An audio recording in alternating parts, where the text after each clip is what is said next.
యోషియా ఏలన ఆరంభించినప్పుడు 8 ఏండ్ల వాడై యెరూషలేములో 31 సంవత్సరములు ఏలెను.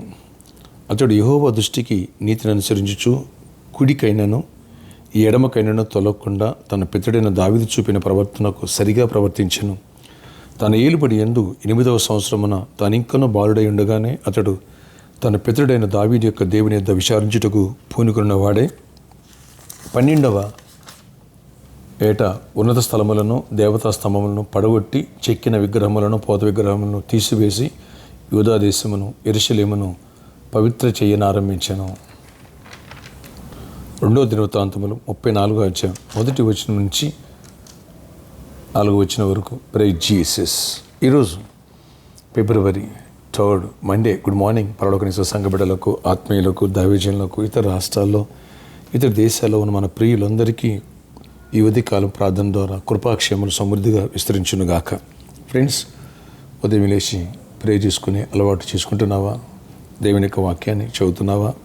ఇక్కడ చదవబడిన లేఖన భాగంలో చూసినట్లయితే యోషియా అనేటువంటి ఈ చిన్నవాడు 8 ఏండ్ల వయసు వాడైనప్పుడు అద్భుత రీతిలో దేవుడు ఆ కుటుంబంలో ప్రక్షాళన చేసి ఈ బిడ్డను లేవనెత్తి రాజును చేశాడు. తన బాల్యకాలమునందే అతడు తన దేవుడైన యెహోవా యొద్ద విచారించుటకు, ఆయనతో ప్రతి విషయాన్ని పంచుకునేవాడట, అడిగి సమాధానం పొందేవాడట.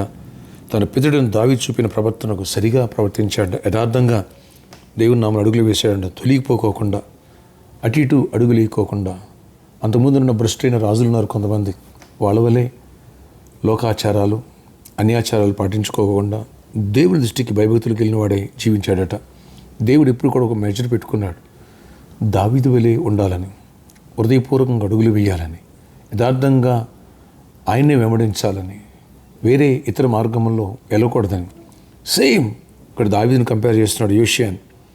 ఈ చిన్నవాడు చిన్న వయసులో బాల్య చేష్టలు చేయాలి కానీ చేయలే.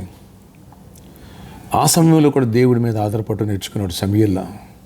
ఫ్రెండ్స్, నీవు దేవుని మీద ఆధారపడుతున్నావా? దేవుని మార్గంలో కుడి ఎడమకు తొలిగిపోకోకుండా దావీదు వలె యథార్థంగా అడుగులు వేస్తున్నావా? దావీదుకి దేవుడు అంటే ప్రాణం, పిచ్చి. అందుకని దేవుడు కూడా చూసిన దేవుడు దావీదుని లేవనెత్తి ఉన్నత స్థానంలో పెట్టాడు. ఎవరైతే ఆ రీతిగా యథార్థంతో ఆయన వెంబడించారో ప్రతి ఒక్కరిని దేవుడు దీవించాడు.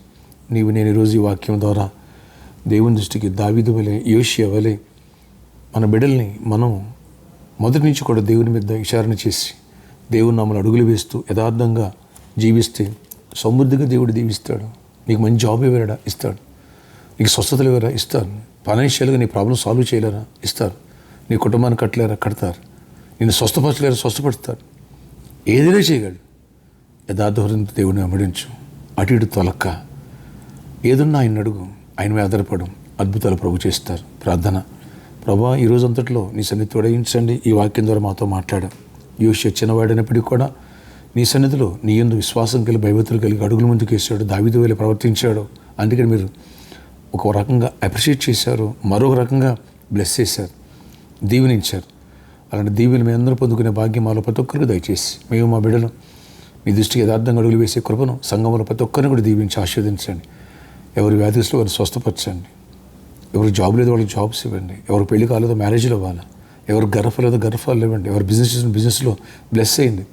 చిన్న బిడ్డలకు ఆయన ఎగ్జామ్స్ స్టార్ట్ అవుతున్నాయి. ప్రాక్టికల్ ఎగ్జామ్స్ కానీ, ప్రీ ఫైనల్స్ కానీ, యాన్యువల్ ఎగ్జామ్స్ కానీ ప్రతి ఒక్కరికి తోడేయండి. మీరు చేపెట్టి రాయించండి. జ్ఞానంతో నింపండి. గుడ్ రిజల్ట్స్ రావాలి. కాంపిటేటివ్ ఎగ్జామ్స్ని కూడా దీవించండి, బ్లెస్ చేసి గొప్ప కార్యాలు చేయండి. ఎవరి రోజు బర్త్డే, వెడ్డింగ్ ఎవరు జరుపుకున్న వాళ్ళని దీవించి దీర్ఘాయుష్ కృప సమాధించి నడిపించండి. 5వ ఆలివ్ వ్యాలంటింగ్లో ఆయన తోడై ఉన్నారు. వేలాది మంది నడిపించారు. అన్ని విషయాలు కృప చూపించండి. 6th 7th ఆలివ్ వ్యాలంటింగ్ ఆయన ఎండింగ్స్లో కూడా గొప్ప జీవనిచ్చి వేలాది మంది నడిపించి గొప్ప కార్యాలు చేసి మహిమ చెందండి. దీవెంతో నింపండి. ఈ రోజంతట్లో కొన్ని హస్తంతో ఉంచండి. ఆ ప్రామిస్లో ఉన్న ప్రాబ్లం మీరు సాల్వ్ చేయండి. సిద్ధపల్లి ల్యాండ్స్ ప్రాబ్లం మీరు సాల్వ్ చేయండి. ఇక్కడ కూడా కృపగల ద్వారాల దగ్గర మీరు ఇచ్చిన వాగ్దానం నెరవేర్చి మహిమ చెందమని, కృపాక్షేమని మాకు దయచేయమని, దీవెంతో నింపమని యేసు నామములో ప్రార్థిస్తున్నాను తండ్రి. ఆమేన్. May God bless you all. Have a nice day.